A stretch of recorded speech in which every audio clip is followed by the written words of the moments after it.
Hello ಎಲ್ರಿಗೂ ನಮಸ್ಕಾರ. Welcome back to my channel. ನಾನು ವಿನೋದ. ಇಲ್ಲಿ ಅಣ್ಣೆ ಸೊಪ್ಪಲ್ಲಿ ಸೊಪ್ಪು ಸಾಂಬಾರು ಮಾಡ್ತಾ ಇದ್ದೀನಿ. ನಮ್ಮ ಮನೆ ಫ್ರೆಂಡ್ ಕೊಟ್ಟಿದ್ರಂತೆ ನಮ್ಮ ಮನೆಯವ್ರಿಗೆ. ಹಂಗಾಗಿ ಸೊಪ್ಪು ಸಾಂಬಾರು ಮಾಡೋಣ ಅಂತ ಅಂದ್ಬಿಟ್ಟು ಎಲ್ಲ ತೊಳೆದು ನೀಟ್ ಮಾಡಿ ಇಟ್ಕೊಂಡಿದ್ದೀನಿ. ಇದು ಹೊಲ ಸೊಪ್ಪಾಗಿರೋದ್ರಿಂದ ಸಿಕ್ಕಾಪಟ್ಟೆ ಮಣ್ಣಿರುತ್ತೆ.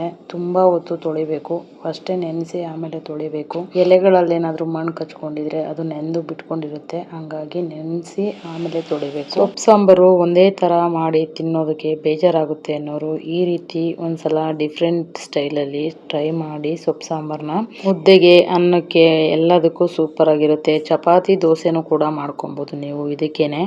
ಈಗ ಮಾಡೋ ವಿಧಾನ ನೋಡೋಣ. ಮೊದಲನೇದಾಗಿ ನಾನು ಇಲ್ಲಿ ಒಂದು ಅರ್ಧ ಕಪ್ನಷ್ಟು ಬೇಳೆನ ತಗೊಂಡು ಅದನ್ನ ನೀಟಾಗಿ ತೊಳ್ಕೊಳ್ತಾ ಇದ್ದೀನಿ. ಬೇಳೆಯಲ್ಲಿ ಕೆಮಿಕಲ್ ಮಿಕ್ಸ್ ಮಾಡಿರ್ತಾರೆ, ಹಂಗಾಗಿ ತೊಳೆದು ಹಾಕ್ಬೇಕಾಗುತ್ತೆ. ಈಗ ನೀಟಾಗಿ ತೊಳೆದು ಒಂದು ಕುಕ್ಕರ್ಗೆ, ಈಗ ತೊಳೆದಿರೋ ಬೇಳೆನ ಕುಕ್ಕರ್ಗೆ ಸೇರಿಸ್ಕೊಂಡು ಅದಕ್ಕೆ ಸ್ವಲ್ಪ ನೀರು ಹಾಕಿ ಅದಕ್ಕೆ ಅರಿಶಿನ ಪೌಡ್ರ್ ಹಾಕಿ ಅದನ್ನ ಬೇಯೋದಕ್ಕೆ ಇಟ್ಬಿಡೋಣ. ಆ ಬೇಳೆ ಬೇಯ್ತಾ ಇರಲಿ.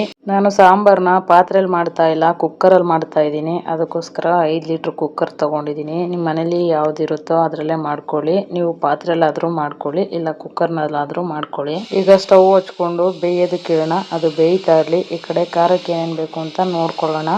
ಖಾರಕ್ಕೆ ಒಂದು ಮೀಡಿಯಂ ಸೈಜ್ ಈರುಳ್ಳಿ ತಗೊಂಡು ಕಟ್ ಮಾಡಿ ರೆಡಿ ಮಾಡಿ ಇಟ್ಕೊಳ್ತಾ ಇದ್ದೀನಿ. 2 ಮೀಡಿಯಂ ಸೈಜ್ ಟೊಮೊಟೊ ಇಲ್ಲ 3 ಮೀಡಿಯಂ ಸೈಜ್ ಟೊಮೊಟೊ ಹಾಕೊಳ್ಳಿ. ಹುಣಸೆಹಣ್ಣು ಬೇಡ ಅಂದ್ರೆ ನಾನಿಲ್ಲಿ ಹುಣಸೆಹಣ್ಣು ಹಾಕ್ತಾ ಇದ್ದೀನಿ. ಹುಣಸೆಹಣ್ಣು ಬೇಡ ಅಂದವರು ಬರೀ ಟೊಮೊಟೊನ ಹಾಕೊಂಡು ಹುಣಸೆಹಣ್ಣನ್ನ ಸ್ಕಿಪ್ ಮಾಡ್ಕೋಬಹುದು. ಈಗ ಇನ್ನೊಂದ್ ಕಡೆಗೆ ಸೊಪ್ಪು ತೊಳೆದಿಟ್ಕೊಂಡಿದ್ದೆ ಅಲ್ವಾ, ಅದನ್ನು ಕೂಡ ಬೇಯೋದಕ್ಕೆ ಇಟ್ಬಿಡೋಣ. ಇದಕ್ಕೆ ಈರುಳ್ಳಿ, ಟೊಮೊಟೊ, ಒಂದು 3 ಹಸಿರು ಮೆಣಸಿನಕಾಯಿ ಹಾಕಿ ಸ್ವಲ್ಪ ನೀರ್ ಹಾಕಿ ಸ್ಟವ್ ಹಚ್ಚಿ ಬೇಯೋದಕ್ಕೆ ಇಡೋಣ.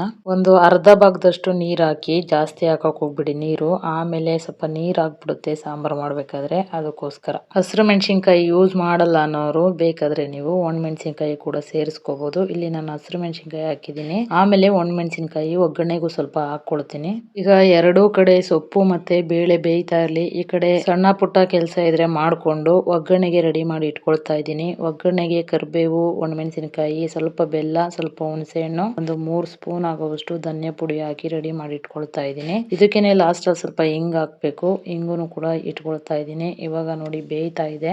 ನಾನು ಅಡುಗೆ ಮಾಡ್ಬೇಕಾದ್ರೇನೆ ಸ್ವಲ್ಪ ಎಲ್ಲ ನೀಟ್ನೆಸ್ ಮಾಡ್ಕೊಂಡ್ಬಿಡ್ತೀನಿ. ಆಮೇಲೆ ಸ್ವಲ್ಪ ಈಸಿ ಆಗುತ್ತೆ. ಸ್ವಲ್ಪ ಪಾತ್ರೆಗಳು ಕೂಡ ಇತ್ತು, ಅದನ್ನು ಕೂಡ ತೊಳ್ಕೊಂಡ್ಬಿಡ್ತೀನಿ. ಇದೆಲ್ಲ ತಿಂಡಿ ತಿಂದಿರೋ ಪಾತ್ರೆಗಳು ಮತ್ತೆ ನನ್ನ ಮಕ್ಕಳು ತಿಂದೋಗಿರೋ ಪಾತ್ರೆಗಳು ಇದೆ. ತಿಂಡಿ ಮಾಡ್ಬೇಕಾದ್ರೆ ಒಂದೊಂದು ಪಾತ್ರೆ ಬೀಳ್ತಾ ಇರುತ್ತಲ್ಲ, ಆ ಪಾತ್ರೆಗಳು. ನನ್ನ ಮಕ್ಕಳು ಹೋದ್ಮೇಲೆ ಬಾಗಿಲು ನೀರ್ ಹಾಕ್ಬಿಟ್ಟು ಬಂದು ಒಳಗಡೆ ಬಂದು ಕಸ ಗುಡಿಸಿ ನೆಲ ಒರೆಸಿ ಒಳಗಡೆ ಎಲ್ಲ ಎತ್ತಿಟ್ಕೊಂಡು, ಒಂದ್ ಸ್ವಲ್ಪ ಅಳ್ಳಿರ್ತಾರೆ ನನ್ನ ಮಕ್ಕಳು, ಅದನ್ನೆಲ್ಲ ಎತ್ತಿಟ್ಕೊಂಡು ಕೆಲಸ ಎಲ್ಲ ಮುಗಿಸ್ಕೊಂಡು ಆಮೇಲೆ ನೀರ್ ಬಿಟ್ಟಿದ್ರೆ ನೋಡ್ಕೊಂಡು ನೀರು ಕೂಡ ಆನ್ ಮಾಡ್ಕೊಂಡು ಲಾಸ್ಟ್ ಅಲ್ಲಿ ನಾನು ಅಡುಗೆ ಮನೆಗೆ ಬಂದು ಫಸ್ಟ್ ಅಡುಗೆಗೆ ರೆಡಿ ಮಾಡ್ಕೊಂಡು ಆಮೇಲೆ ಪಾತ್ರೆ ತೊಳ್ಕೊಳ್ತೀನಿ. ಯಾಕಂದ್ರೆ ಅಡುಗೆ ಮಾಡ್ಬೇಕಾದ್ರೆ ಒಂದೊಂದು ಪಾತ್ರೆಗಳು ಮತ್ತೆ ಬೀಳ್ತಾ ಇರುತ್ತೆ. ಏನಾದ್ರೂ ಬೇಯೋದಿದ್ರೆ ಬೇಯೋದಕ್ಕೆ ಇಟ್ಬಿಟ್ಟು ಈ ಕಡೆ ಪಾತ್ರೆ ತೊಳ್ಕೊಬೋದಲ್ವಾ ಅಂತ ಫಸ್ಟೇ ಅಡುಗೆ ಮಾಡಕ್ಕೆ ರೆಡಿ ಮಾಡ್ಕೊಬಿಡ್ತೀನಿ. ಆಮೇಲೆ ಪಾತ್ರೆಗಳು ತೊಳ್ಕೊಂಡು ಈ ರೀತಿ ಸಜ್ಜೆ ಮೇಲೆಲ್ಲ ಕ್ಲೀನ್ ಮಾಡ್ಕೊಂಡ್ಬಿಡ್ತೀನಿ. ಸ್ಟವ್ ಮೇಲೆ ಎಲ್ಲ ಅವಾಗಿಂದ ಅವಾಗ ನೀರ್ ಸೋರೋದೆಲ್ಲ ಒರೆಸ್ಕೊಂಡ್ಬಿಡ್ತೀನಿ. ಅದು ಕ್ಲೀನ್ ಆಗೋಷ್ಟ್ರಲ್ಲಿ ಈ ಕಡೆ ಸೊಪ್ಪು ಮತ್ತೆ ಬೇಳೆ ಬೇಯೋದಕ್ಕೆ ಇಟ್ಟಿದ್ನಲ್ವಾ, ಎರಡು ಕೂಡ ಬೆಂದಿದೆ.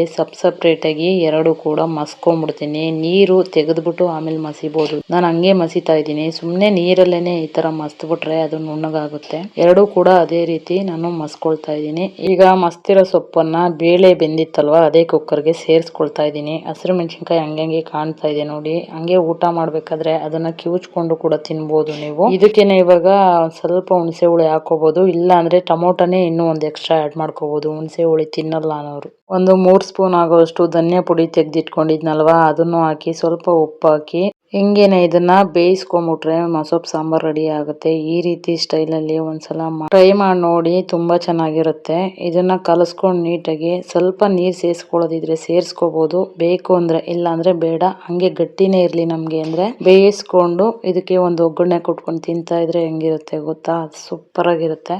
ಈಗ ಒಗ್ಗರಣೆಗೆ ಒಂದು ಪಾತ್ರೆ ಇಟ್ಕೊಂಡು ಸ್ವಲ್ಪ ಎಣ್ಣೆ ಹಾಕಿ ಅದಕ್ಕಾದ ನಂತರ ಸ್ವಲ್ಪ ಸಾಸಿವೆ, ಜೀರಿಗೆ ಮತ್ತೆ ಒಣಮೆಣಸಿನಕಾಯಿ, ಕರಿಬೇವು, ಬೆಳ್ಳುಳ್ಳಿ, ಒಂದೇ ಒಂದು ಚಿಟಿಕೆ ಹಿಂಗ್ ಹಾಕಿ, ಬೇಡ ಅಂದವರು ಸ್ಕಿಪ್ ಮಾಡ್ಬೋದು, ಬೇಕು ಅಂದವರು ಒಂದೇ ಒಂದು ಚಿಟಿಕೆ ಅಷ್ಟು ಹಾಕೊಂಡು ಆ ಒಗ್ಗರಣೆನ ಈ ಸಾಂಬಾರ್ಗೆ ಸೇರಿಸ್ಕೊಂಡು ಸ್ವಲ್ಪ ಹೊತ್ತು ಕುದಿಸ್ಕೊಂಡ್ಬಿಟ್ರೆ ಮಸೊಪ್ಪು ಸಾಂಬಾರ್ ರೆಡಿ ಆಗುತ್ತೆ. ಈ ರೀತಿ ಒಂದ್ಸಲ ಡಿಫ್ರೆಂಟ್ ಸ್ಟೈಲ್ ಅಲ್ಲಿ ಟ್ರೈ ಮಾಡಿ ನೋಡಿ, ಸೂಪರ್ ಆಗಿರುತ್ತೆ. ಆ ಕಡೆ ಅದು ಕುದೀತಾ ಇರ್ಲಿ, ಅವಾಗ್ಲೇನೆ ಪಾತ್ರೆ ತೊಳೆದು ಒಂದ್ಸಲ ಸಜ್ಜೆ ಮೇಲೆ ಎಲ್ಲ ಕ್ಲೀನ್ ಮಾಡ್ಕೊಂಡಿದ್ದೆ ಅಲ್ವಾ, ಏನು ಕ್ಲೀನ್ ಮಾಡೋದಿರಲ್ಲ. ಇವಾಗ ಐಟಮ್ಸ್ ಎಲ್ಲ ತಗೊಂಡಿದ್ನಲ್ವಾ ಅದನ್ನೆಲ್ಲ ಎತ್ತಿಟ್ಕೊಂಡು ಇನ್ನೊಂದ್ಸಲ ಒರೆಸ್ಕೊಂಡ್ಬಿಟ್ರೆ ಅಡುಗೆ ಮನೆ ಕಂಪ್ಲೀಟ್ ಆಗಿ ಕ್ಲೀನ್ ಆಗ್ಬಿಡುತ್ತೆ. ಅಷ್ಟೊತ್ತಿಗೆ ಹಸ್ಬೆಂಡ್ ಕೂಡ ಬರ್ತಾರೆ. ಅವರು ಸ್ನಾನ ಮಾಡಿ ಊಟ ಮಾಡಿ ಆ ಕಡೆ ಈ ಕಡೆ ಸ್ವಲ್ಪ ಹೊತ್ತು ಓಡಾಡಿ ಸ್ವಲ್ಪ ಹೊತ್ತು ಮಾತಾಡಿ ಊಟ ಮಾಡ್ಕೊಂಡು ಹೋಗಿ ಮಲ್ಕೊಳ್ತಾರೆ. ನಾನು ಮತ್ತೆ ಮಧ್ಯಾಹ್ನ ಊಟ ಮಾಡಿರೋದು ಪ್ಲೇಟ್ಗಳಿರುತ್ತಲ್ವಾ ಅದನ್ನೆಲ್ಲ ತೊಳೆದಿಟ್ಬಿಟ್ಟು ನಾನೊಂದ್ ಸ್ವಲ್ಪ ಹೊತ್ತು ರೆಸ್ಟ್ ಮಾಡಿ ಆಮೇಲೆ 3 ಗಂಟೆ ಆಗುತ್ತೆ. ಅಷ್ಟೊತ್ತಿಗೆ ಇದಾಗಿತ್ತು ಇವತ್ತಿನ ವಿಡಿಯೋ. ಇಷ್ಟ ಆದ್ರೆ ಲೈಕ್ ಶೇರ್ ಕಮೆಂಟ್ ಸಬ್ಸ್ಕ್ರೈಬ್ ಮಾಡೋದನ್ನ ಮರಿಬೇಡಿ ಅಂತ ಹೇಳ್ತಾ ಮತ್ತೆ ಸಿಗೋಣ ಇನ್ನೊಂದು ವಿಡಿಯೋದಲ್ಲಿ.